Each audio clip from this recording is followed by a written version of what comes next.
Life Management Science Labs would like to acknowledge that we live and produce this podcast on the traditional lands of the Wurundjeri people.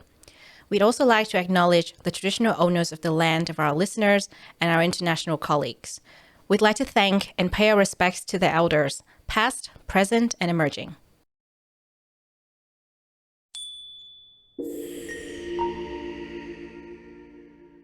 Hello, everyone, and welcome to SeroBoost, the Happiness Science Insights podcast, produced by LMSL, the Life Management Science Labs. We are champions of life management science, providing structured insights informed by science and inspired by practice on key aspects of conscious living.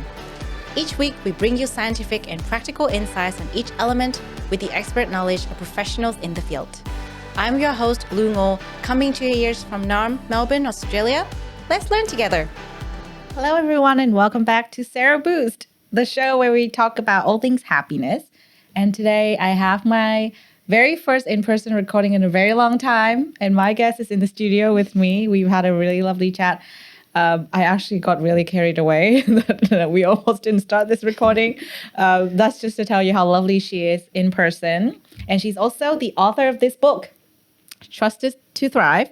So our guest here today is Mary Claire Ross. She has a very funny bio on her website. Go check that out.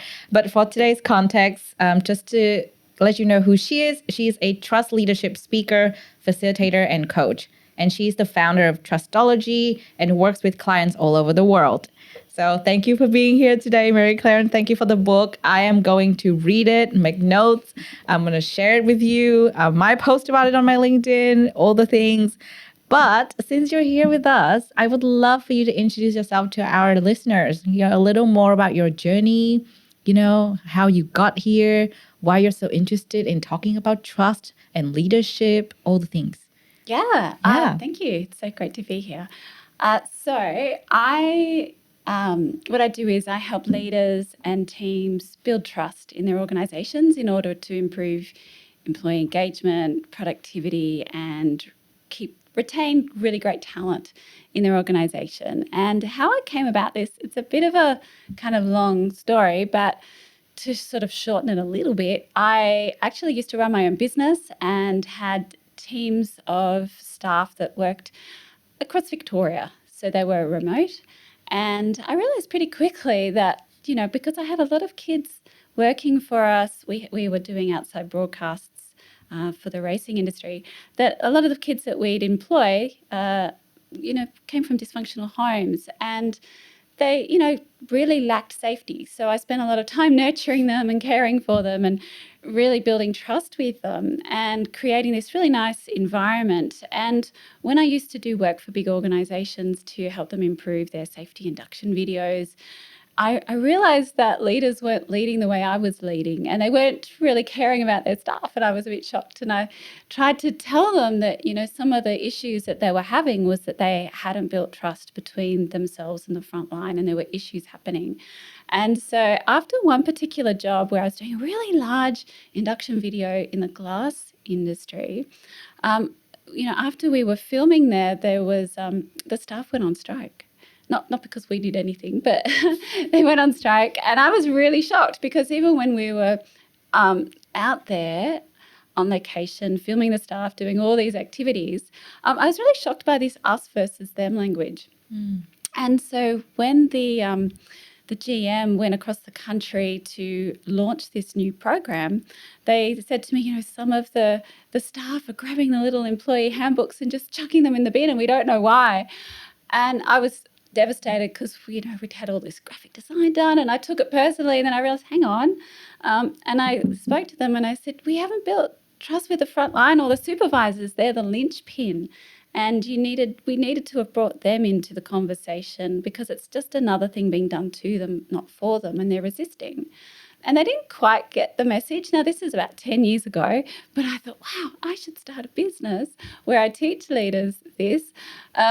But it was a bit of a hard thing to do 8 years ago. Not everyone was ready for it, but every year it's become more and more accepted that trust is something that leaders really need to have as a foundational capability of their leadership. Wow, that hits home really hard. Because I told you earlier, right? I'm, besides being a podcast host, I'm a little bit of a leader. like to think that I'm an aspiring one, still learning to be better. But yeah, I think that's so important because I think there are occasions where I encourage my team to talk to me, but because of the time difference, because of our cultural differences, they are not as open, and they require a bit more of checking in, just knocking on their door, I mean their Slack door, because we're a remote team. And sometimes I would find that, they talk to other people that are in their time zone who can relate with their culture, and then I find out about it later. So it's kind of like this whole thing where trust comes from the top, right? And I don't want them to feel like they cannot talk to me. So today we'll find out more from you, and I'm keen to really just read this book and think about ways I can improve how we lead at work, for our organization at LMSL, and perhaps if we can share this lesson to other organizations as well. But Yeah, sure. today we're talking about happiness. So we'll go into that in a little bit. Before we go into the serious part of the conversation, we always like to let our guest warm up to the audience a bit more and share some recommendations or things they have on their mind right now. Which is why we have 5 questions for the section we called "Have You Met Mary Claire?" Oh, Ooh. game. Exciting. So just anything that comes to your mind. It could be something that you love and you've been loving for a long time, or it could just be the first thing that comes into your mind. Could not be, it could be like a book that you don't really like that much, because you talked about this earlier, but I'm going to throw it to you to talk about it. So first of all, we always ask our guests for a book they would like to talk about. Oh gosh. Look, there's one book that I always come back to, and I probably picked it up over 20 years ago now, and it changed my life. And it's one of the books I gift the most. And it's called You Can Heal Your Life by Louise Hay. Oh. And you can get one that's beautifully illustrated, Oh, or really? one that's not. And I recommend every single person on the planet should read it. They should teach kids this book at school. It really helps people to heal the inner child and whatever drama they've got, and to realize that they're loved. And, the more we love ourselves, the better our lives get. And, the more we treat other people better. And it's definitely required on our way to a path of happiness. Fantastic. I just added it to my cart. Yeah, at the illustrated one, it's so pretty. Yeah, the illustrated one. Exactly. That's the one.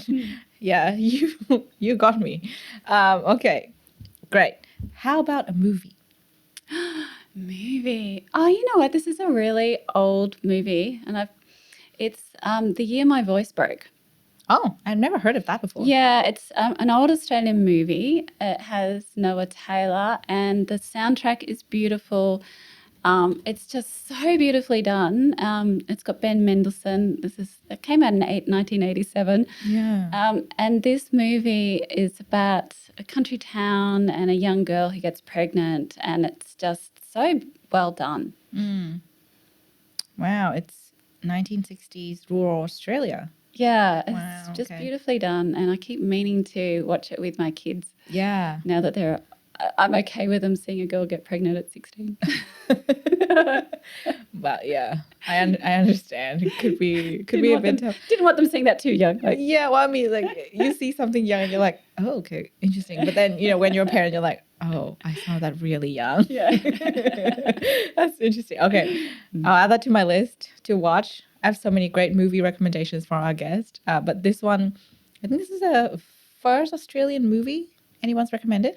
There are some really amazing Australian movies, and sometimes we need to embrace our culture. Yeah. And it's very Australian. Look, I'm still learning to be Aussie, so this is going to be good for me. Yeah, really good for me. Okay, great. How about a podcast that you like, or something you would like to talk about? I do. Oh, look, I'm going to go a bit cuckoo. Okay. I do like spiritual stuff, so I love Conscious Creation Show by Dee Wallace. Ooh. And Dee Wallace, she actually was the mother on E.T.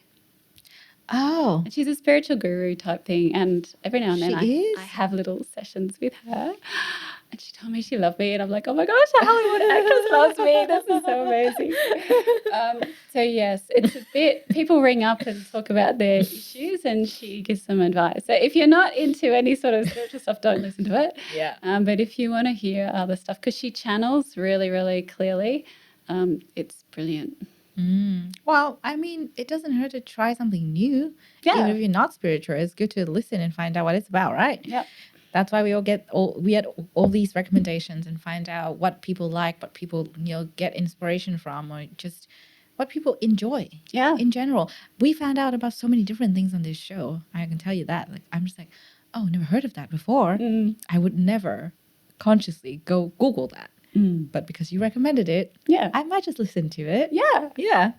Social proof. It works. Yeah.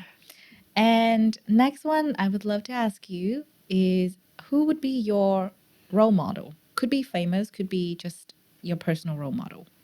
Who would be my role model? But it keeps changing, only because sometimes you put someone on a pedestal and then you realize they're a complete dickhead. Elon Musk might be one of those. Love that. Oh, gosh. You know what? This is going to sound really strange. In some ways, it's actually been Queen Elizabeth more recently.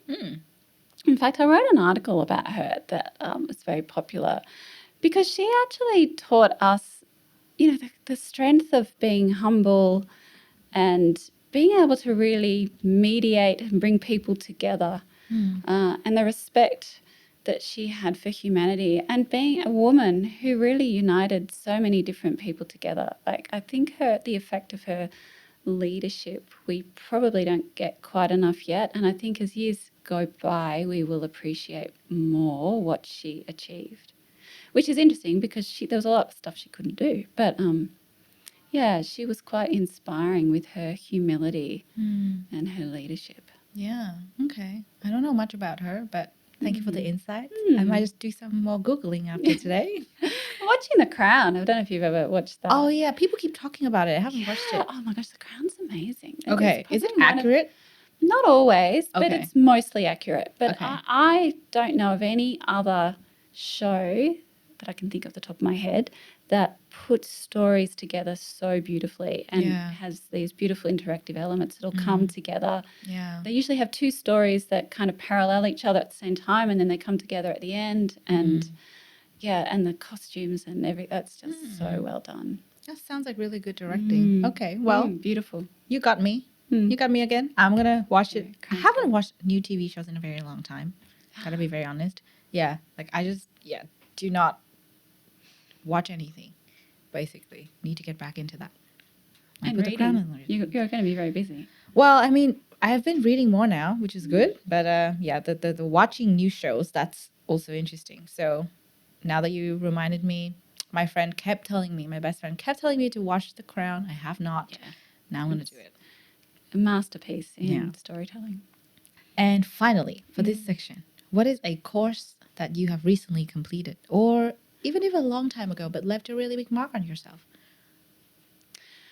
This is a really interesting one because I've had a habit in my life of thinking there's something wrong with me and doing course after course after course. And what I've realised, there's nothing really wrong with me at all.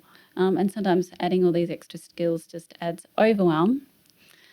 However, I did do a program in America back in 2015, 2014 that did actually change me quite considerably. And it was actually a marketing course through Verinda Norman. But this woman, so amazing in her leadership, in her feminine power, and bringing women together and like having this really intuitive understanding of each person.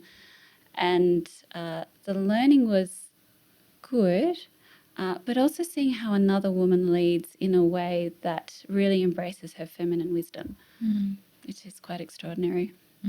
Wow. That sounds interesting. Because it's about marketing, isn't it? And she's an amazing marketer. Yeah. Well, I mean, I feel like for us at the moment in our organization, marketing is a challenge. So when you mention a really good marketing course, I'm like, maybe I should take that so I understand what they're talking about. I vaguely Yeah. get it. Like I've been taught marketing twice, once in my undergrad and the second time was in my master's, but I still find it to be this concept that's like fleeting and hard to grasp because so much changes and just you have new stuff all the time. Yeah. Yeah. So that'll be interesting. Gotta make time to learn the course Yeah, as well. do. Okay. All right. So we have covered 5 things from your recommendation. I can tell you 3 out of those 5 I'm gonna take on board and just check out for sure. Now let's go into the serious part of the Oh, yes. conversation. The Now best we're gonna bit. talk about now we're gonna talk about happiness Yeah. and trust because today's topic is about trust and increasing trust throughout your organization. So this is new to us because normally we take a perspective of personal life management and like every now and again we would mention the organizational lens. Yeah. But I think this one in particular is very helpful because everyone goes to work in one way or another. Yeah. And a lot of the time, I don't know about others, but work affect me a lot. Yeah. So I think this would be very helpful because Yeah. it's good to understand the perspective of the organization and then also understand the perspective of the employee. So we'll definitely find out more in this conversation. But before we start talking about trust, I would love to hear your personal definition of happiness. We ask all our guests this question. Oh, happiness. Yeah, Okay. everyone has a very different Yeah. definition of happiness. I wonder what yours is. It's interesting. I was listening to something the other day, and someone was saying that happiness is a bit of a trigger word for some people because it's something that we keep aspiring to, but it doesn't mean we always get there or we never feel like we're there. And so, happiness really is, in some ways, for me, about feeling fulfilled and satisfied with what I'm doing.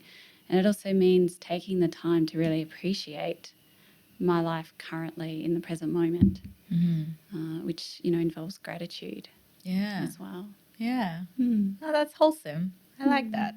See, it's very different. Each person has a different definition. If you watch our show, you'll see all the different definitions. Some are very academic, and then some are Yeah. just really personal, like yours, close to your Yeah. heart. Yeah, that's beautiful. And the next question we always ask as well is, and normally this is based on your personal definition. Yeah. There might be some misconceptions out there about happiness that you've noticed. What would they be for you? What do people get wrong when it comes to happiness? Yeah, it's looking for external things to make us happy. So, having to have lots of money, having a really good looking partner, those sorts of things. When real true happiness is when you can be happy in no matter what circumstances, and it comes from within and being able to really feel that. And even being able to be happy when you don't have what you want is probably the hardest thing for us humans to master, but it really is the source of true joy and peace in our lives. Oh, I love that. That's beautiful. Yeah, there's a really good book, The Meaning of Life by Viktor Frankl. Oh, yeah, I love that book. Yeah, and he, managed to find happiness in a concentration camp. Yeah. And just ignoring, what was going on around him and Yeah. still finding the good within. And that, if you can do that in a concentration camp, you can really do anything. Yeah. I think that's true because that reminds me of what's going on nowadays where, a lot of us have some sort of mental health problem. And I think I read somewhere in one of the research, it said it's mainly from here. Because, like the circumstance of each person is very different. Yeah. But most of the time, the sufferings come from not being able to focus on what's good in your life. Yeah. And like you said, it's gratitude, Yeah. and I agree with that part of the definition for sure, because a lot of the time it's just like you're just right there, but you don't see it. Yeah. And then you look back on it later and you're like, Whoa. I suffered because Yeah. of me. Yeah. I did that to myself. Yeah. But I could have just enjoyed it so much because there was so many good things around me. I did enjoy that. And it's interesting you should say that because I was doing some coaching yesterday with a couple of leaders, and One of the things I've been teaching leaders for 8 years now, at the time it was a little bit weird, was actually gratitude exercise, where I actually encourage a team leader to get each person in the team to actually mention someone in the team who's helped them out and that week and how it helped them and how it made a difference to their life. And I do this a lot in leadership teams. And it's been quite an interesting journey because I've had people just start crying when someone in the team will just thank them for something that they were doing without, thinking much of it. Because when we even appreciate other people, it really helps us really understand how our work adds value. It improves our well-being. So it's, gratitude, not just for where we are in our lives and being thankful for what we have now, but also for the other people around us and how they impact us and letting them know that. And that is like one of the keys to building trust. Yeah, absolutely. You know that reminded me of something we did before. So I think last year, someone in our team suggested that we have a virtual gratitude board. And we started doing that. It was really nice. And then we got into a period where it was really hectic and then things weren't clear. We didn't really know what to prioritize or, where we could go with our priorities. So it was kind of like a lot to sort out, especially in a startup environment. You could imagine this is like tenfold whatever other organizations might be dealing with. And we just stopped. And then today you reminded me of that. So you know what? After this, I'm going to go and create that virtual gratitude board for the team and just make it a task for myself to do this every Friday again, because it's truly a good thing because we don't stop to celebrate very often. It is. And also I'd recommend, if you don't mind me recommending. Oh, yeah, of course. That you also verbally recognize people publicly, because that just lights up the reward part of our brain and just gives people those good feelings and serotonin and helps people to feel connected to one another. And that's just so good for our well-being as well. Yeah, absolutely. I think that'd be great.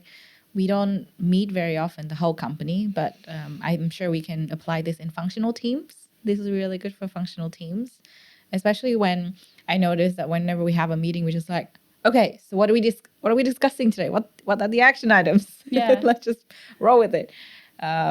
Yeah, I have my colleague right there, so I can verbalize that today. Okay. Yeah. Just, action it straight away. That'd be great. Okay. So we've talked about happiness a little bit. We touched on organizational gratitude and some other factors, which I think would be related to trust. And today we're specifically talking about trust in organizations. I think trust is a pretty broad concept, personally. And I believe that next week we're actually exploring trust from a personal perspective. But today, since we're talking about trust in an organization, how would you define that for our listeners? Yeah, well, it really is the ability for everyone to confidently rely on and predict that others will do the right thing and make good on their promises. So, trust really at the heart of it is about being able to rely on each other. And that's, within teams, with colleagues. And, when people aren't accountable for getting things done to standard, on time, to budget, it can create so many issues in an organisation. So making people understand that, how they all contribute to getting things done and helping each other out is really central to building trust in a workplace. And that, comes down to the leader. Yeah. I stopped right there because I needed to think about it for a second. But that hits hard. In my brain now, there's like 5 streams of thoughts going on. Like, how do I do this? What have I done right? What have I done wrong? Anyway. I can unpack that for you. Yeah, we'll unpack that. We'll unpack that. We have questions to unpack that.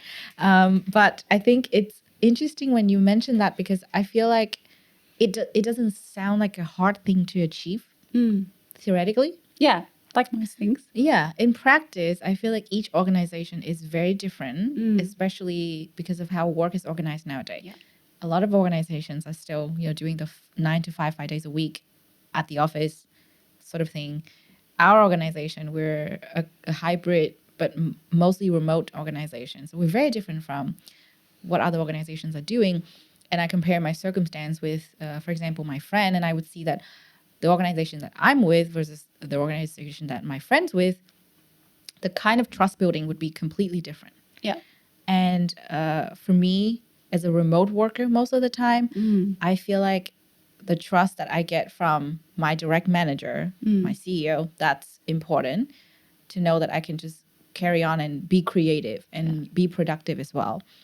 Versus when I get questioned, because it's a remote environment, if I get questioned about how I'm spending my time to the minute, I will feel like I'm not having a ground to stand on at all. And that impacts me quite a bit. Or for my friends, it could be, like having to stay at their cubicle all day, even if they don't have anything to do. Yeah.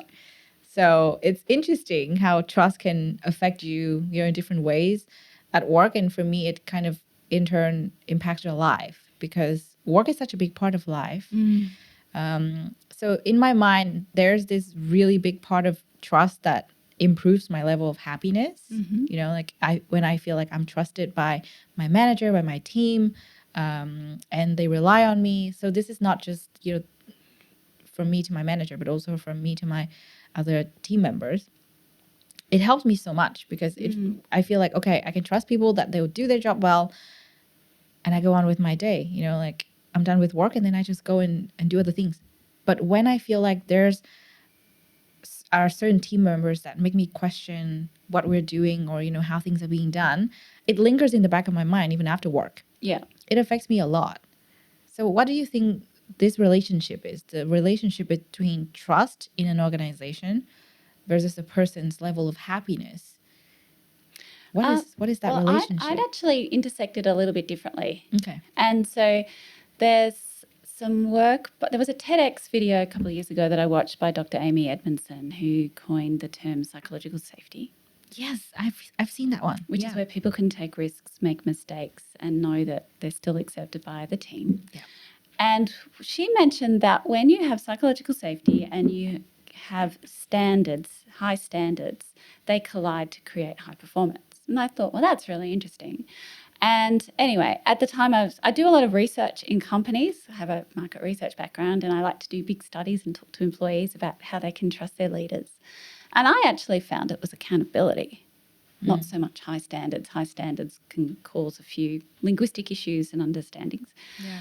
And what I did was I extrapolated that into a model that I call the achievement zone model. So if you imagine you've got psychological safety up here on the x-axis, is that right?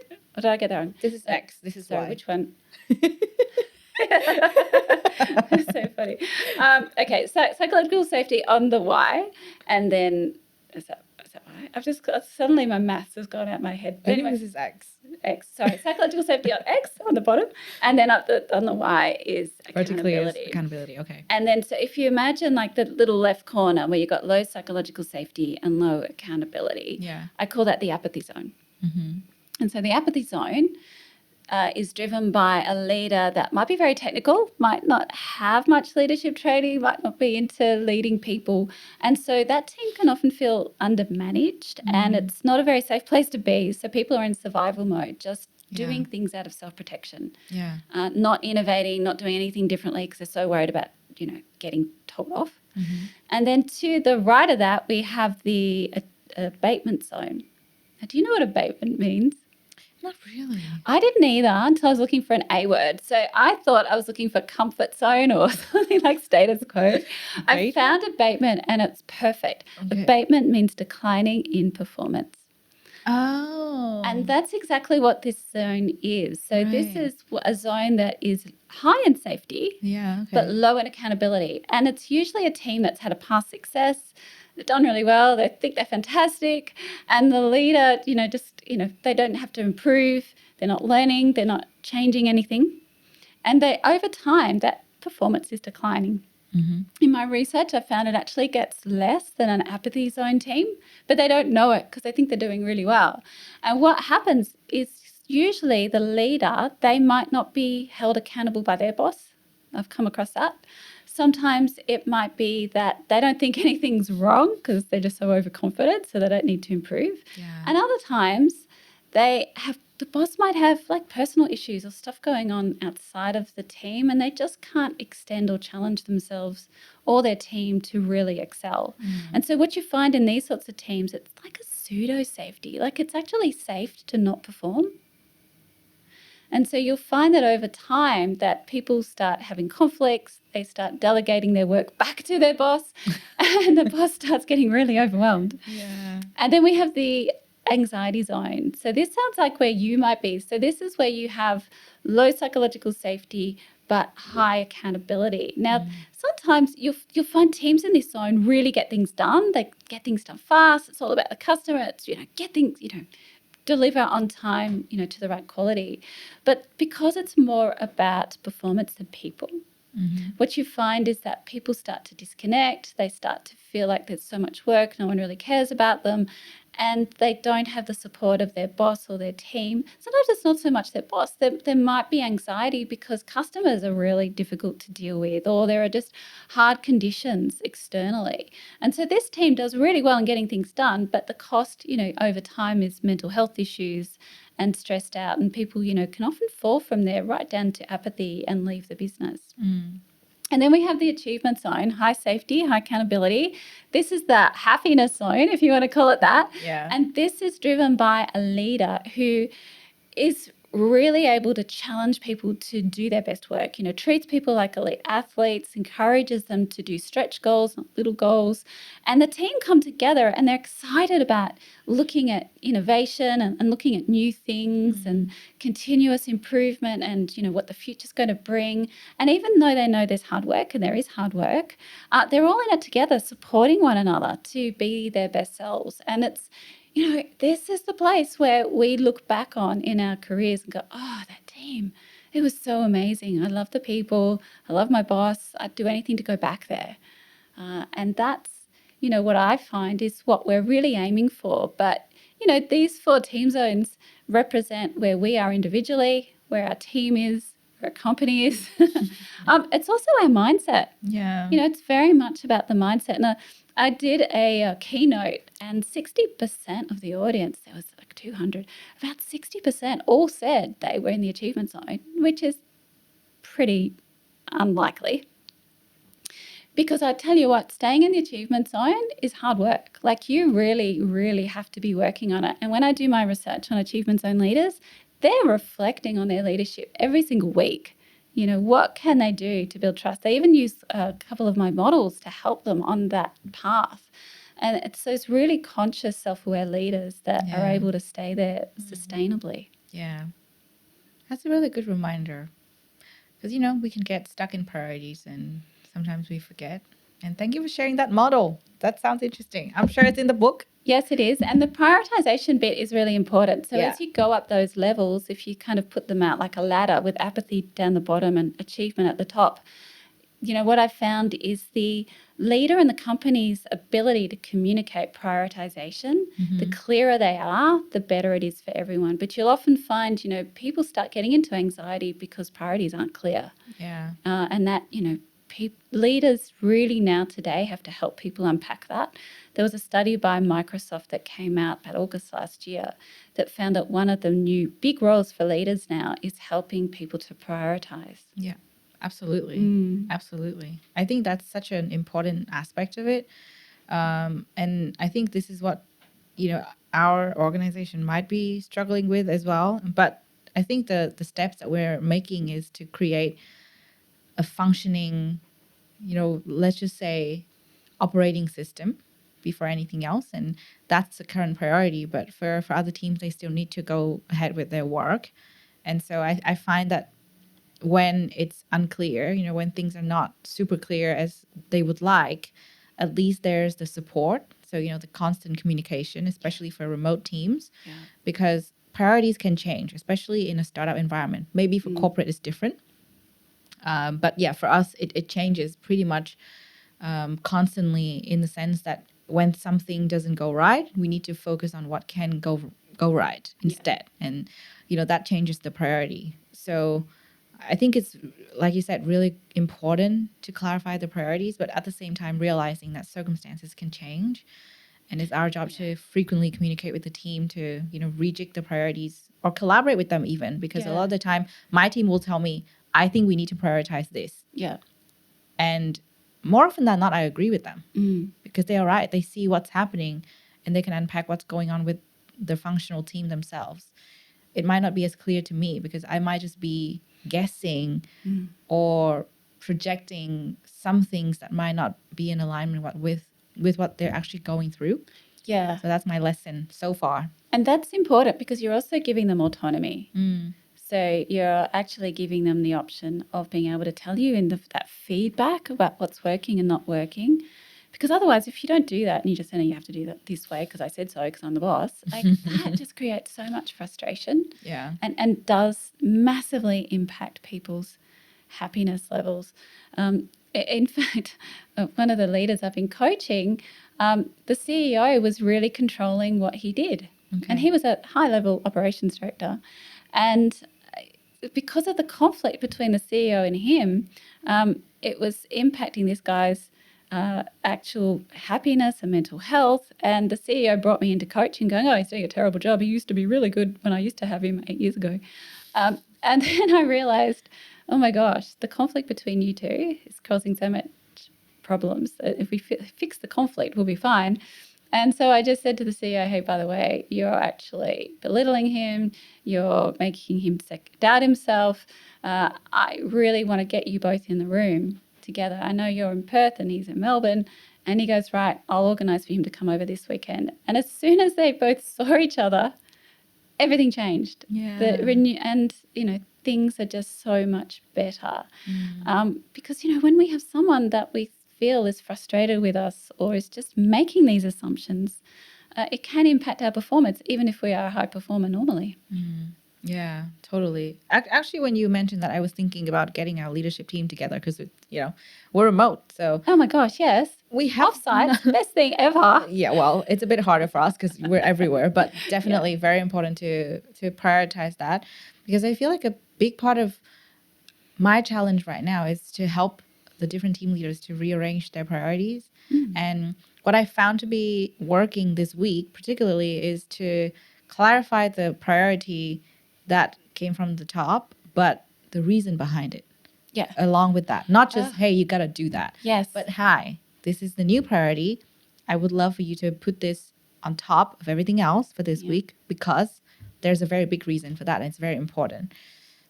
So they understood and very happily collaborated and produced something beautiful. And I think it's it's good progress. It showed that we can make things happen, and it won't affect people as much when they know why they're doing what they're supposed to be doing. So I think communicating the why is also very important in that scenario. Yeah, and I just want to go back a step because you kind of mentioned this before, but what I found a lot is that, when it comes to communication's also one of those words that means lots of different things to different people. But what I've found to really improve communication over the years is clarity of thinking. And so this really involves a leader taking the time when there's so much on, making the time to really think through what needs to be done and spend the time planning. One of the things I teach in my delegation framework is really a whole lot of planning before you even talk to someone about what the delegation steps or what needs to be delegated. Because once we get it clear in our minds, then it's so much easier to communicate it with others. And what I found in my work, now I used to direct people, CEOs on camera in my previous job. And I remember once I was working for this organization and I had all these different CEOs to interview. And one of them was so outstanding, like so clear, so concise, could get the message out, didn't need that much direction. And if I had asked him a question or suggested a different way, he was really open to that. And then I had another CEO who just warbled, and it was just rubbish what he was saying. It ended up being 15 minutes of crap. And the difference, I love that. The difference between them both, it wasn't like one was smarter than the other. Yeah. In fact, the guy who warbled is a friend of mine, but he doesn't know that I tell that story. The one that was the couple that were amazing and are still CEOs to this day, running huge companies now, they actually spent the time a lot thinking through what they needed to say. So, if they're on a plane, they would take their time to really understand stuff, talk about it, talk out loud to yourself in the car or, in the bathroom or the shower just to get your thoughts clear. And people really love that clarity. And the more you do it, the more confident you are. And it really improves the communication you give people if you're planning and thinking about things more clearly. And that's really key to effective accountability. Yeah, absolutely. I think what's been helping me is just writing things down. Oh, so powerful. Yeah, I mean, verbalizing it, it's helpful for sure. Like sometimes I would record messages to my team. I'm like, halfway through it, I'm like, wait, this doesn't make any sense. Take two. And just do that with myself. But then in a lot of different scenarios when we're in meetings, there's no take two, right? You just either redo the whole thing and apologize to the team, or you got to change the message. Anyways, what I'm trying to say is I think it's so powerful what the thinking can help you to do. And you don't realize the impact of it, and also leadership is in each and every single person. That's what I really value. Actually, I wrote a post about that on LinkedIn a while ago, because I think a misconception that people have is only people in leadership positions are leaders. I don't think so. I think every single person is a leader, because at the very least, you're leading yourself. Yeah, well, exactly. If you can't lead yourself, then you can't lead anyone. And hopefully we know how to get out of bed and, brush our teeth and get ourselves and out accountability is a big part of that as well, because, it's very easy to just do nothing when your boss is busy, or it's easy to just slack a little bit when no one's looking. Yeah. I know a lot of people do this, even in physical offices. Yeah. I heard I heard from my friends. They're like, oh yeah, I just, when there's nothing to do, there's no work. I'm just watching TV shows with my colleagues. I'm like, really? I know. Good for you guys, but that's interesting. Yeah. Yeah, not so good. Well, yeah, but I mean, to me, it's kind of like this funny observation, because self-leadership in that scenario could be spending that time to review what you've already done. Yeah. The output might need to be improved, or you could spend some time just honing your skills somewhere. Exactly. So when I have a spare minute, or if I just want to take a quick break, sometimes I'll be like, okay, let's find a video on leadership, or, like the art of thinking, or mental health, or, like support. Anyways, I would just watch a really quick video on those topics to try to learn, or, read an article. So this is the interesting thing. So the achievement zone leader that I talk about. Yeah. An achievement zone leader challenges people to be able to really see that they're able to achieve something bigger than they thought they could ever achieve. And of course, when you have a leader that does that, that helps people get into that beautiful work state of flow, and people feel this momentum and that they're growing in their skills and they're learning and they're making connections, like it just has this huge momentum and beautiful impact. And that creates so much happiness and satisfaction. Exactly. So, being able to do that, what I love about this is that, when a leader gets this right, it has the ability to absolutely impact the whole world. Because, a leader has this amazing power that can be used for good to really help people enjoy their lives, enjoy being with people, enjoy doing work, so that when they leave work, they're happy, they, they're not going to kick their dog when they get home, or belt their wife, or, that sort of thing. I shouldn't laugh at that bit. But hopefully no one does that. Yeah, well, they do. Well, I know, but still. And so, but if people felt more satisfied in their day-to-day jobs, like the flow-on effect to society, could heal the world. Would there be war? Yeah. You got to think about it. It's like, this is how we create world peace. Let's get everyone happier about themselves and loving themselves more and each other. I think the key thing that I really would love to get out there is, because for me, and you agree, each person is their own leader. We're all leaders, right? Yeah. What they do on a day-to-day can really affect themselves and others. Yeah. Here's what I'm thinking. First of all, if you're spending your day productively, you feel good about yourself. Yeah. And like you said, right, that increases your level of happiness. You treat your colleagues in a nice manner. They feel better. Your relationship improves, or, stays good, whatever that is for you. And also your colleague would go home happier as well. So you're not just doing that for yourself. No. Being nice doesn't hurt. Actually, it helps. But this is just, on a a personal level. There's so much more to that. Like you were saying, if we look at the higher up managers, they could really impact the whole organization. Yeah. Because, one single sentence could make everyone feel uneasy, Yeah. or it could change everyone's day and make it better. Yeah. And it's just being aware of that. Yeah. Yeah. Because, what's really interesting is that when it comes to trust, when people don't trust the situation they're in, it makes them, withdraw. Or for some people, it makes them kind of, it's probably not the best word, paranoid or worried. So they're very defensive. So they're more likely to get angry, more likely to turn to violence. I've seen this in a young child, my own kid, when he was 9. He's so scared of spiders at night, and I would be sleeping in bed, and he'd just come in and poke me and punch me because he was so scared and didn't trust the situation he was in. So rather than say, "Mummy, darling, could you Yeah. please help me?" it was punch.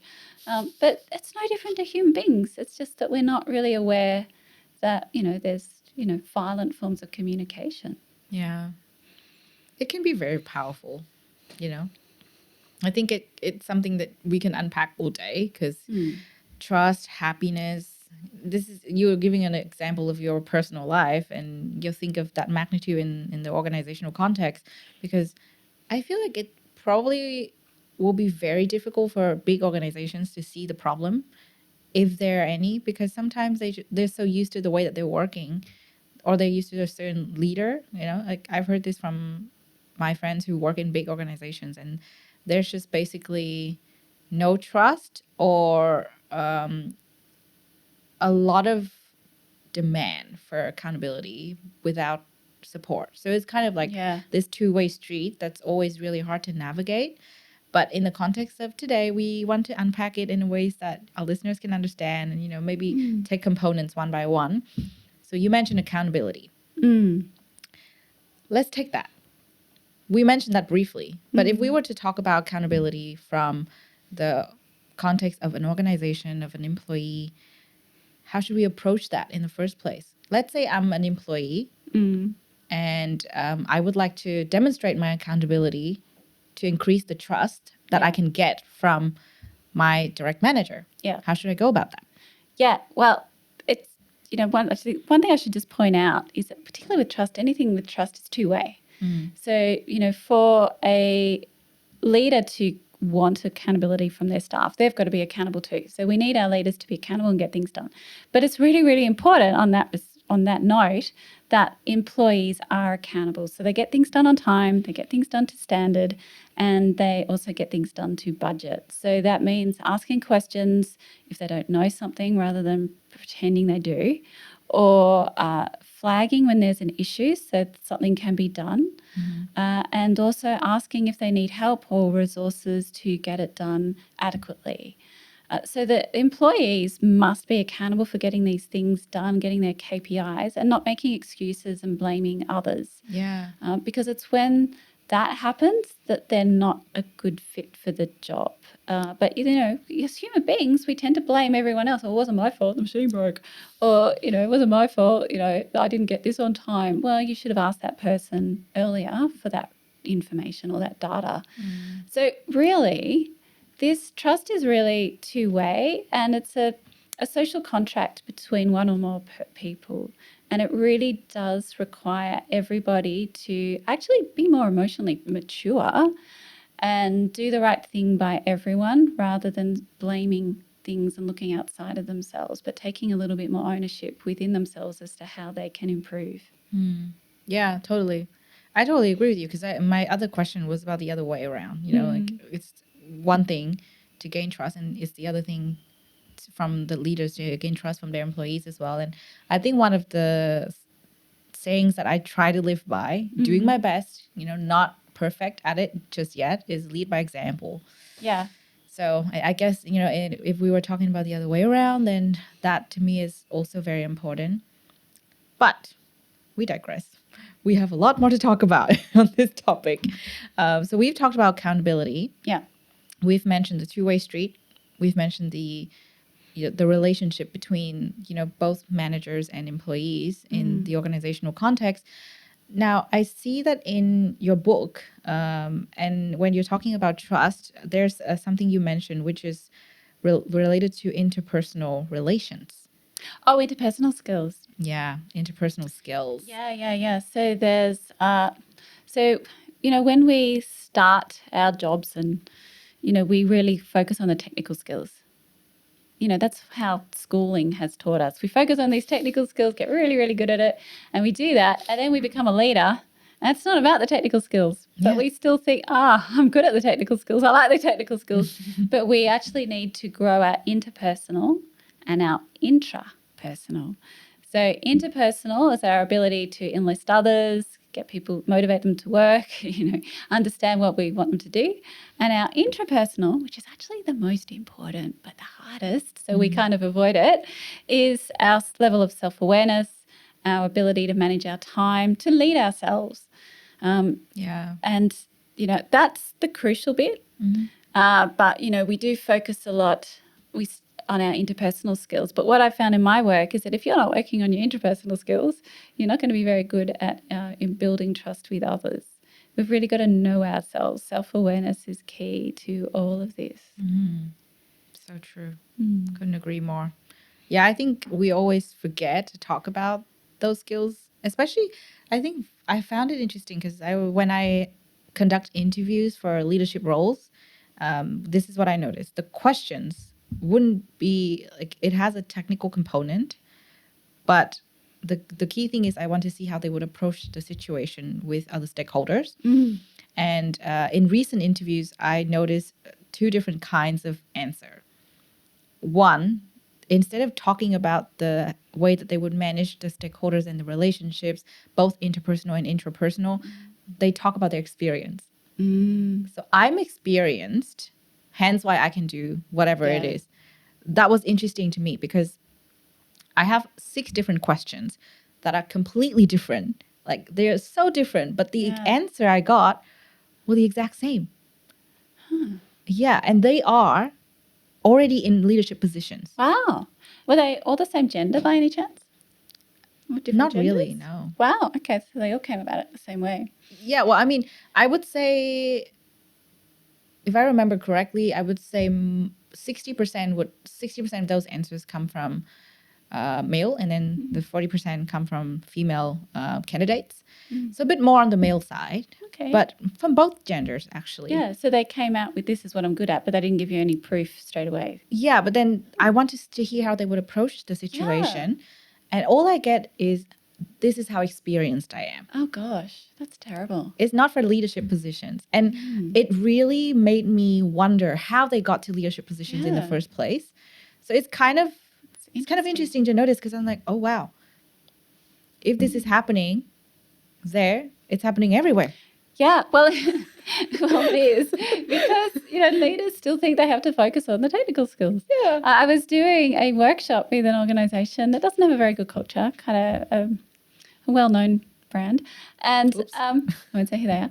And I remember I showed them that model, and I'd had people go, "Oh my gosh, this is amazing! Why are we never taught this in leadership? We needed to have learnt this years ago." And I'm like, oh gosh, they're like a bit shocked that was totally new. But what I find is that it's totally new for most people. Absolutely. I mean, I'm just shocked, but it happened.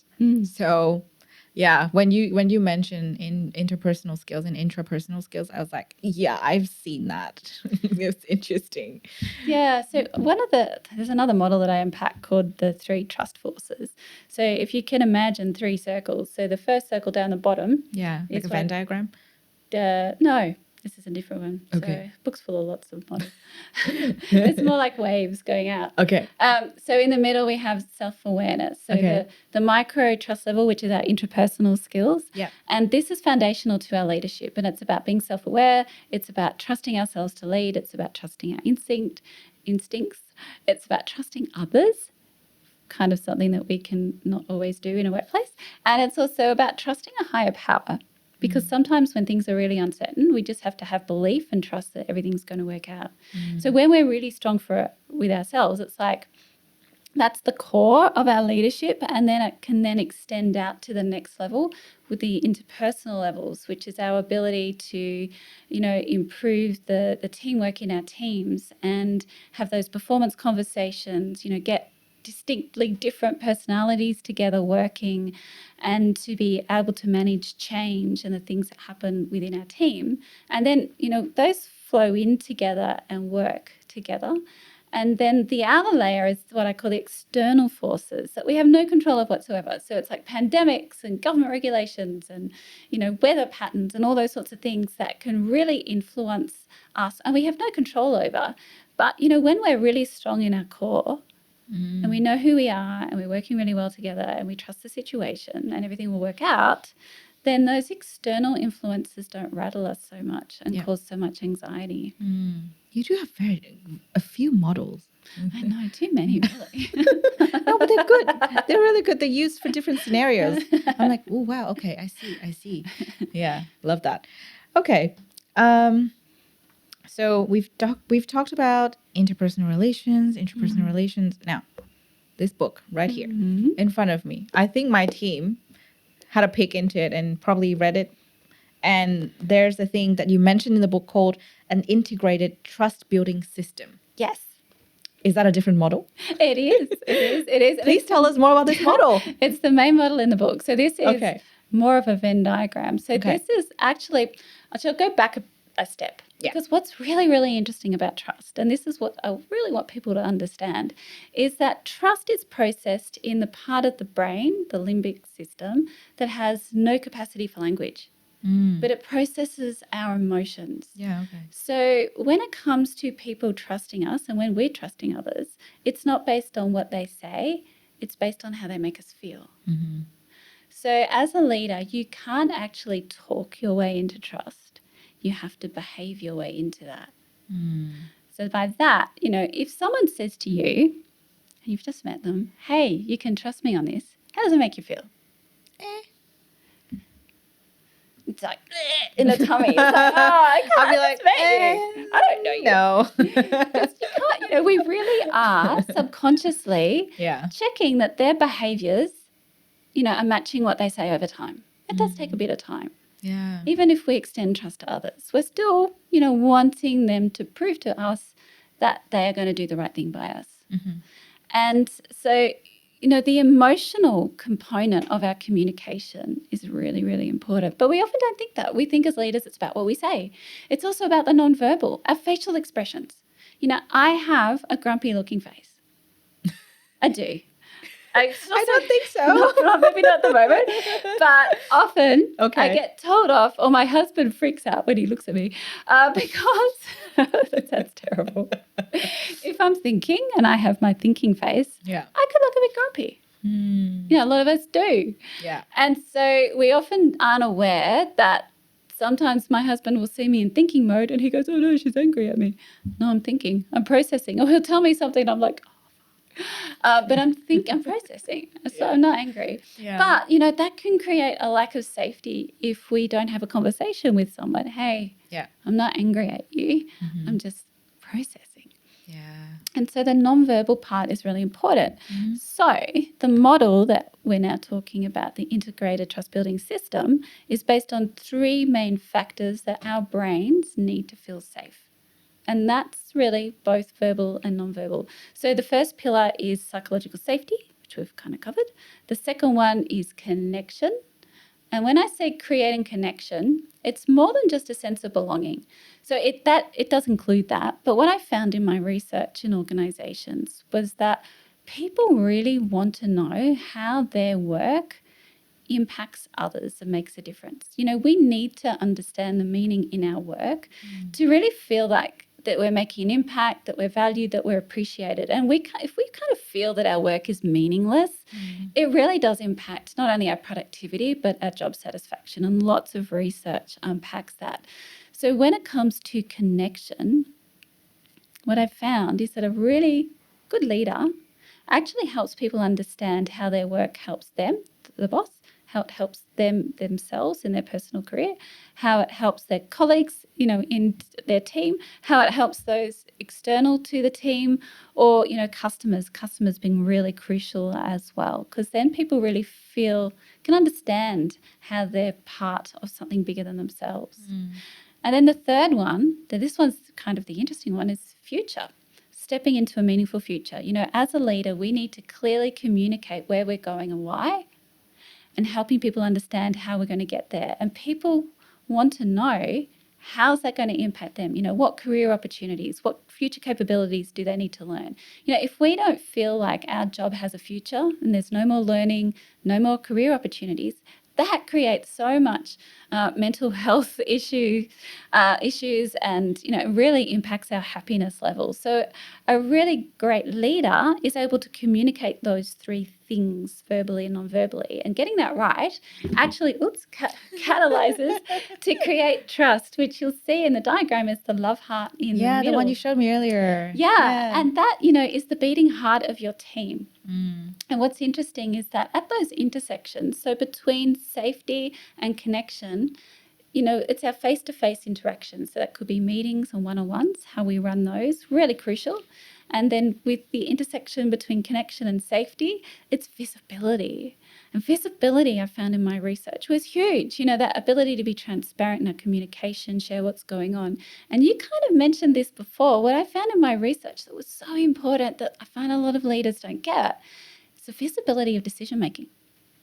People want to know how you've come about with your decision, because they'll look at their leaders and think, I don't know if I can trust you with the future of this organization. I need to know how you're making decisions, because I can then work out if I think you're smart enough to ensure the company's heading in the right direction. Yeah.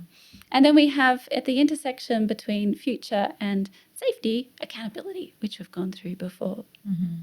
And so, a leader has to work on all those things on a regular basis. When we make people feel safe, that they're connected and they belong with each other in the team, and that their effort, their work is heading towards something, then people just trust the situation. Absolutely. So true. I think for a lot of people, this will play out in their head, like, could be, okay, we have it. Great. And some others might go, wait, hang on a minute. We don't have that. I need that in my organization. Yeah, what's interesting is that, sometimes people will come up to me after I've done a talk or something, and they'll say, look, I've got some team members that, they're not speaking up. What do I do? How do I get people on board? And what they tell me is that they'll share that model with me, and it opens up the discussion with their team. Sorry, did I say that right? They'll share that model with their team, and that enables people to understand things at a different level, and they can start to talk about it more deeply. And that can be, create safety in itself. Yeah. My project management brain's going, that sounds like a change project to me. Got it. Yeah. Gotta, read the book, make the notes, and then design a project based on that. It's I think it's also like a very customized thing, because I'm sure you've done this so many times, coaching leaders and looking at different organizations. There might be so many different issues because, for example, like for me at the moment, hearing what you're saying is, yes, everything makes sense. But then at the same time, what I've noticed in the past few weeks as well is the people that we get. Yeah. The cultural backgrounds that we have, the levels of competence that they share. It might not be, they might not be on the same level. Yeah. And communication styles and, like understanding of the organization, the reason why they're in the organization in the first place. All these different things play a very big role in determining the level of trust between an employee and the organization. And I think for a lot of the team members that we have, the level of trust might need to be improved massively because of because of how they got here in the first place and the interaction between the two parties. It's interesting because each person has a different level of interaction. Yeah. So yeah. One of the things I teach leaders is how to get their team members out of the zone they're in into the achievement zone. So if you work out, this person's in the apathy zone, what you do with them one-on-one is very different to what you do with someone in the anxiety zone. There are different steps you need to take. So, this is why one-on-ones are so important. And it's really about, like, this might seem like a lot of work, and it can be initially, but what it really is in some ways creating the right team rituals to bring out the best performance. And you can do that in your meetings, you can do that in your one-on-ones, and I give lots of tips about that. But, you can just routinize it. That sounds terrible. Create a routine out of these. And so that Is that a word? No. I like the word though. That it sounded rude. It could be added to the dictionary. I like it. Okay. It sounds good. Routinize it. Routinize. Yeah. Well, I'm an Australian, so root is always a little bit of a problematic word. Well. Agreed. Yeah, but anyway. So, you can have fun with this and create different, like I like creating a team routine, and it creates safety. There are certain things you can do at the start, at the end, just to bring everyone together, and that these little rituals you have, and it could be something to do around celebration or learning, because learning as a team is extremely powerful, that are so helpful. I think, we can totally improve in that area. What I do with my team is just buy them food and coffee, because we don't get to meet very often, and meetings tend to be short because of how hectic things are. But you know what? A team ritual sounds good. Yeah, but I tell you what, short meetings are good, because I find a lot of people complain when meetings are long. And let's face it, long meetings, oh my gosh, when you have a boss that just goes on and on and on about stuff, you're like, oh, just shut the crap up and just get to the point. Like, yeah, that does no one any good. We should go for shorter rather than longer meetings. Yeah, I'm trying to do that as well. I'm trying to, discuss a point and just be like, okay, I'll leave you to do that yourself. Talk later when you have the output. So then, at least they have the time to think on their own. That's really good, because I often find that can be an issue. Yeah. Like I had a leadership team, and the CEO would, this is what we're going to do, blah, blah, blah, blah. What do you think of the strategy? And then everyone would just go, and she'd be like, why aren't they giving me any answers? Well, they were processing, and because some of them will process things differently, some of them actually need time. So what we did with that team is I got her to give some information in writing about a new strategic direction, give them time to process it, and then they could discuss it rather than be shocked with something that was kind of out of nowhere. Yeah, so true. This model of the trust building system, I think it's needs to be designed for each organization, and when they hear, hopefully when some leaders hear this conversation that you and I are having, they will look at the model and go, okay, this is working in my organization, that's not working, I want to change that. So that's the hope that I think we can sort of put out there. Anyone who's listening to this conversation, please add to the discussion. Even if you're not in the leadership team, you can still make a difference. Yeah, well, the important thing with the model I just unpacked then, it's actually what people tell me is that it's a really good reflection tool for themselves. Are they building connection? Are they creating connection, building connection, safety, and communicating the future well? And it's being really honest. We do have a tendency as human beings to overrate ourselves on pretty much everything. Our ability to drive, ability for people to trust ourselves, our intelligence levels. The real test is how other people feel. It's, it doesn't matter. I do a trick question where I ask people how much they're trusted. Well, it means nothing. I could, really bad leaders, I found low trust leaders will go 10 out of 10 every time. Oh my gosh, I am so well trusted.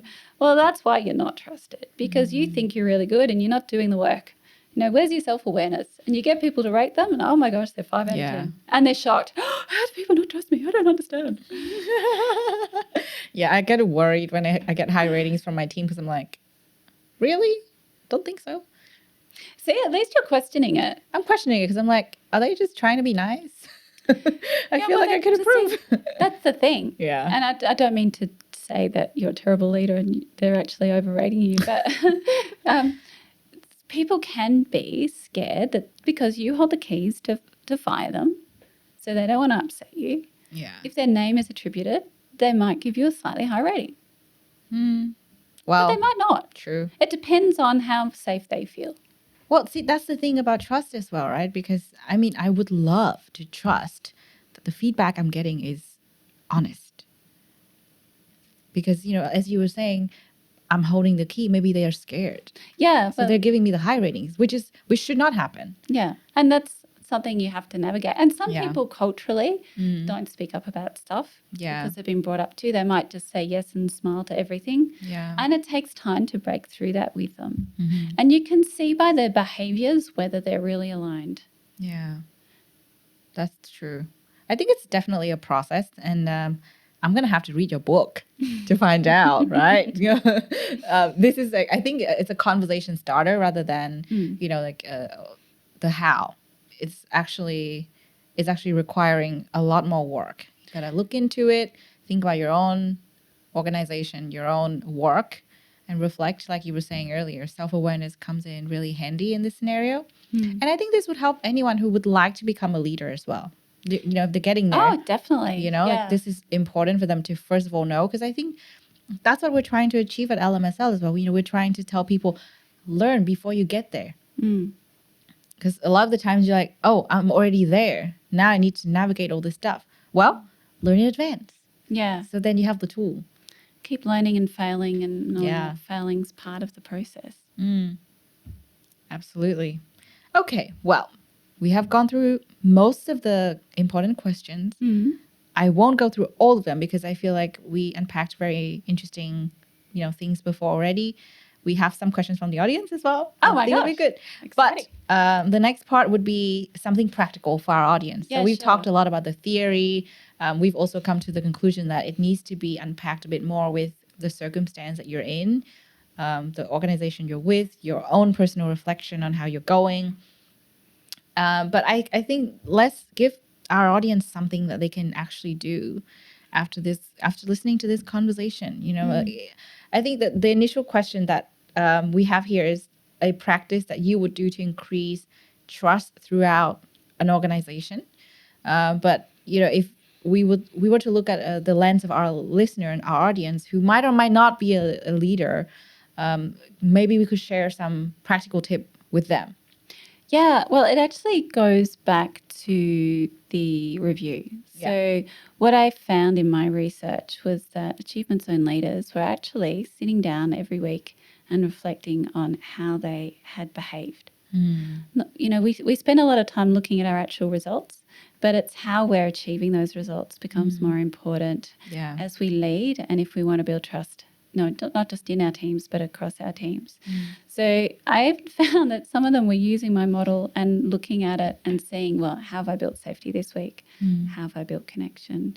And looking at their results from the week before to see where the improvement is. And this practice, it's really just about being more self-aware, being more present. We often think, well, I'm a leader, people are going to trust me automatically, and not realizing that it takes work. And that when we help people to feel connected to each other, when we help people feel safe, when they know that there's a future, the impact to their well-being is phenomenal. And the impact to the team productivity and the happiness as the team is huge. So taking the time to do this is really important. And I'm just thinking, I do have a free reflection tool to help with that. So I can't remember off the top of my head what the link is, but I can send you the link to that and you can post it on the... Yeah, absolutely. on the We'll add that to the resource show page. notes. Yeah. Yeah, because that can make such a difference to leaders. What about the employees who are not, holding a leadership position? Would that tool still help them? Because you can still do it within teams. And, what the research shows is that employees who really help connect other team members together, like the glue, are really important. So, understanding that you're not just there just to do work on your own, get it done, go. You are a part of a group and you need to work together. So the more you can reach out to others and make them feel safe, because you're going to have employees that don't feel safe with you for whatever reason, and sometimes it's more about them than you. It's not because you're doing anything wrong. But the more you understand that and take the time to work with them and build that connection, the better it is for everyone. Yeah, it sounds like we also need to have organizational psychologists on site because, leaders wouldn't be able to read minds. They wouldn't know what's going on if, the employees are not telling them exactly what's going on. I mean, I have a lot of team members go to me and say, by the way, I'm just going through this. So I might be a bit sad in meetings, or I might not Yeah. be responsive as usual, or I might be a bit slower this week. I appreciate that.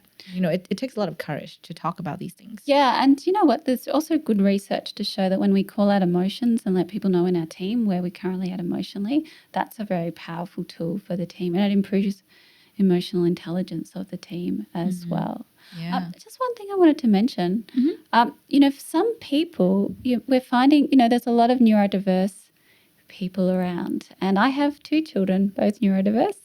One's got autism and the other one has ADHD. And I had a bit of an issue 18 months ago with both of them when I was just finishing off my book. And I was just getting it edited and I thought, hang on a minute, I'm having lots of troubles with what's going on for them. And I realised I need to work on safety, connection as a family and a future. And we were in lockdown at the time. And so I actually worked on those 3 pillars with my own children individually, and it made a huge difference. I had one that was suicidal at the time. I had to improve the safety. I had to improve the connection. And future was hard because it was hard to kind of plan a future when you didn't know when you could do anything. But we, worked towards some things that we do outside of lockdown that just helped anchor them to, something more enjoyable. So, even if you are an employee, this is really helpful. And if you've got neurodiverse people in your team, this will also help them as well. Yeah. Well, thank you for sharing that story. It must be hard to talk about, first of all, and must be hard for you to have gone through it. But I hope it's better now. Oh, yes. Yeah. It is. And, it's been a huge journey and things have turned around. In that process, we learnt that one of the reasons my child was so anxious was that they weren't comfortable in their gender. So we're all on board now with a transgender child. So embracing that and accepting that is a whole new level of interesting things to experience as well. Yeah. So much to navigate. See, this is why it's so important for anyone who works together to be understanding as well, right? When building trust, because you don't know what your colleagues are going through most of the time. They might not talk about it at all. Yeah. Just like your circumstance. If you don't talk about it, no one would know.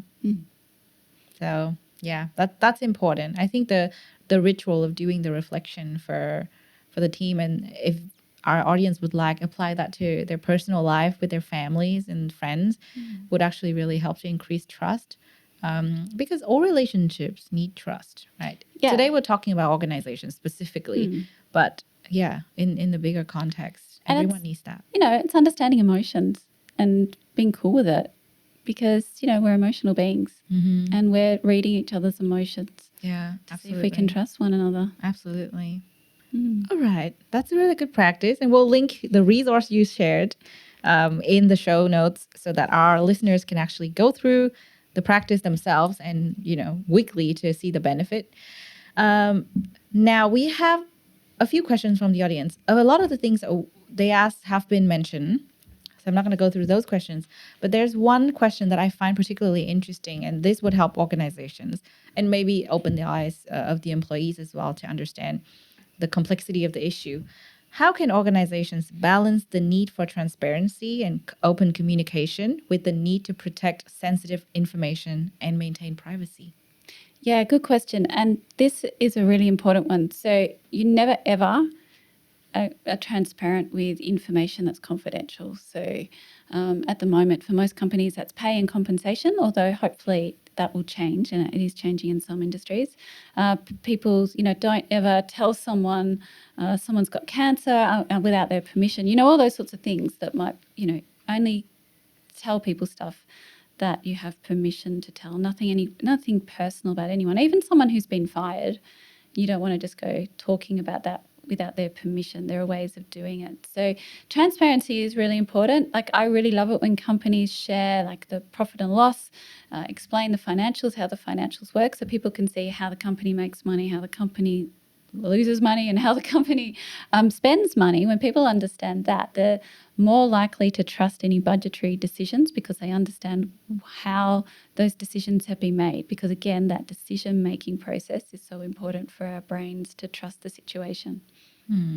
Yeah, that's really important. I think it's like setting ground rules as well, right? For especially for the leadership team versus sharing all these information. Some might be crucial to share, even though it's sensitive and confidential. But yeah, others, like you said, depending on the circumstance and the magnitude of the issue, it requires a bit more thinking and sensitivity to deal with the matter.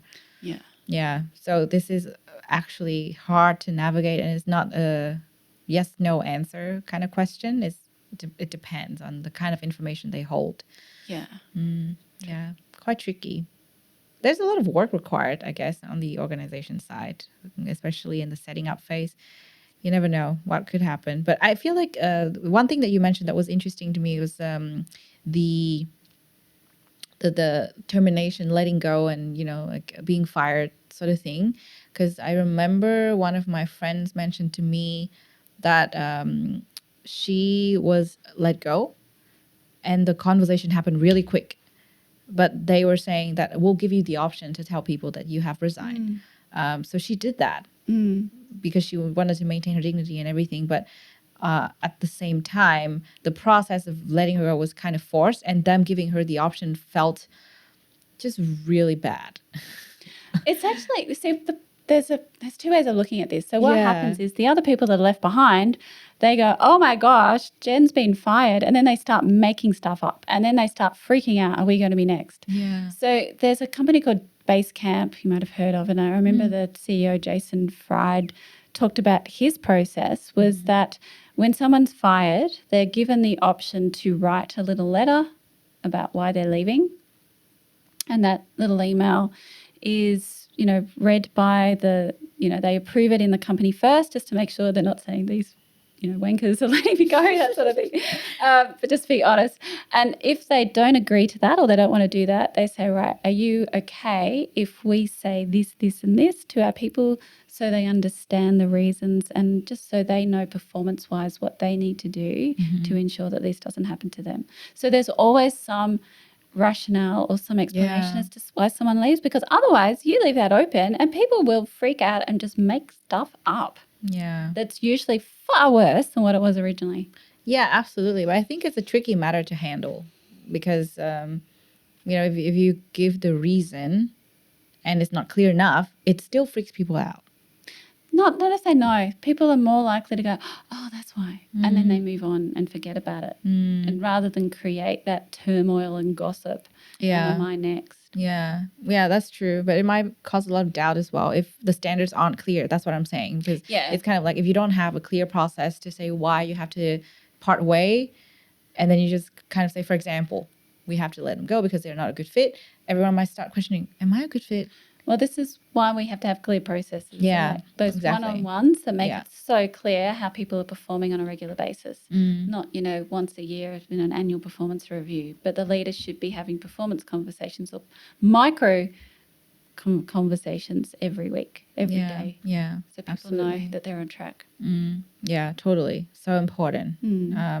All organizations would deal with this in one way or another, even if we don't want to do this. It's just dealing with everything compassionately. Yeah. The people are human and, deserve to know what's going on because they just go into doubt and fear. Absolutely. Totally. Giving them the option would be good. But I guess transparency is always better because they need to know what's going on. But yeah, good reminder to us, anyone who might benefit from this, especially myself. So thank you. Look, we can talk about this all day. There's so much to talk about. But again, I'm going to go and read your book. I might write you some notes with questions. Yeah, Hi, Mary sure. Claire, I have questions. I'll make notes for myself. But yeah, I truly have learned a lot from you today in terms of, building trust in organizations, how complex it actually is and so much how much more we need to learn, So this might be my next project, to learn and apply it. But before we let you go, we would like to invite you to talk about something else. Could be this topic, could be something else you're passionate about. We call this open mic. Yeah. You are free to talk about anything that you would love to share with our listeners. Doesn't have to be about trust, could be about something else that you're currently, having your mind on and just really thinking hard about. The purpose is for you to, get your message out there, and perhaps if it helps other people, that'll be our, other goal as well. Okay. The floor is yours. All right. Well, because it's about happiness, I'll tell you what makes me so happy that I forget that I'm unhappy. That's What so I- interesting. What I do Please. when I'm feeling unhappy and I need to rebalance myself, I get out in nature. So I go for a walk and I will just sit in the park. So I'm going to be totally honest and just say that this week I had a bit of a breakdown emotionally, an issue I had to heal within myself, which I'm very grateful to say that I've healed now. And I basically took 2 days off work and I just spent time in parks. Oh, Just sitting in a park, being under a tree, meditating, listening to music, listening to really nice podcasts, writing, reflecting, and just being in nature and being with, birds. I had this amazingly beautiful butterfly come and fly beside me and go on my hand, which is, butterfly is the symbol of transformation. So I thought that was very positive. But, just hearing the birds and just being focused on nature and having my feet on the ground. I like to go bare feet on the grass, get really connected to nature and just love the actual beauty of our amazing planet and hear the birds and see the grass and smell the gum trees. And oh my gosh, we just live in the most beautiful place. And if you just connect to the beauty of where we're living and how lucky we are to be here in this lovely, safe country, there's so much joy and satisfaction in that. that's so beautiful. Well, thank you so much for sharing that. I'm so glad to hear that you've healed from whatever you needed to heal from. And that's such a nice way to remind everyone to get out into nature. Yes. Do it. I went on a road trip last weekend as well. I was actually feeling really funky myself, and that helped. I just forgot about all of it. Yeah. We found this hidden beach and it was so nice. And I was like, wow. And the whole way, we had a really long walk because it was like this hidden beach. There was no one there basically. The whole way I was just like, wow, it's so beautiful. This is unreal. Yeah. And that really helped. So, It's awesome. yeah. Nature's awesome. Yeah, totally agree with you. Wow, what a great message to close with. And for anyone who needs to boost their happiness this week, just get into nature. Yeah. That's our message. And dance. Dancing's also really good as well. Oh, yeah, totally.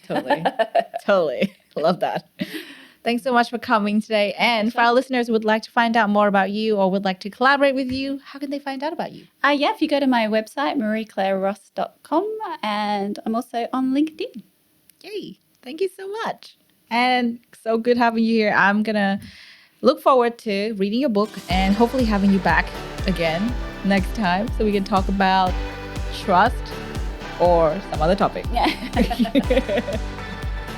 You've been listening to Sarah Boost, the Happiness Science Insights podcast, produced by the Happiness Science Labs, a division of LMSL, the Life Management Science Labs.